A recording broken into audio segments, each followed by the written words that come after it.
हजरत Ayesha Siddiqa रज़ी अल्लाह ताला अन्हा फरमाती हैं, मेरे पास एक औरत आई तो मैंने उसके साथ 2 बेटियां थी उसकी, मेरे पास 3 खजूरें थी, मैंने उस बीबी को दे दी। 2 बेटियां थी। उस औरत ने क्या किया, मैं देख रही थी, माँ थी ना और बेटियों की माँ थी। उसने पहले एक एक खजूर दोनों बेटियों के मुंह में डाली और फिर जो खजूर उसके पास बच गई, मेरा ख्याल था ये खाएगी, लेकिन उस माँ ने उस खजूर के 2 टुकड़े किए और वो भी अपनी बेटियों के मुंह में डाले।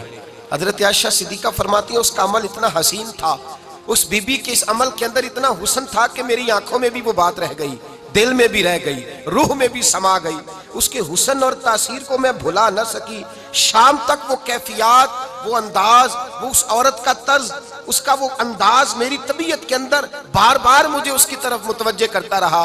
शाम को महबूब तशरीफ लाए, नबी करीम सल्लल्लाहु अलैहि वसल्लम शाम को जब तशरीफ लाए तो हबीब पाक अलैहिस्सलाम को मैंने बतलाया। मैंने कहा, हुजूर बीबी आई थी, उसका चेहरा बता रहा था कि भूखी है, लग रहा था कई दिनों से खाना नहीं खाया। 3 खजूरें थी ही मेरे पास 3, 2 बेटियों को दे दी, वो खा सकती थी, लेकिन या रसूल अल्लाह सल्लल्लाहु अलैहि वसल्लम उसने खाई नहीं, वो भी खजूर 2 टुकड़े करके बेटियों में बांट दी है।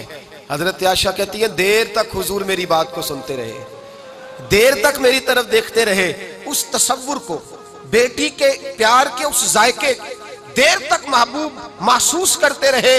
और फिर फरमाया, आयशा जो दुनिया में बेटियों की वजह से आजमाया जाएगा, जब कयामत का दिन आएगा तो रब उससे हिसाब नहीं लेगा, बेहिसाब ही जन्नत में दाखिल फरमा देगा।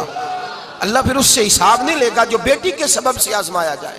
यानी हुजूर ने बाप को कहा कि बेटी को मुसीबत ना समझना, अगर कभी उसके मेके से झगड़े का पैगाम भी आ जाए, अगर कभी दोबारा तुझे उसकी तरफ पलट कर जाना भी पड़े। मेरे नबी पाक सल्लल्लाहु अलैहि वसल्लम से किसी सहाबी ने कहा था, या रसूल अल्लाह बेहतरीन सदका कौन सा है? हुजूर बेहतरीन सदका कौन सा है?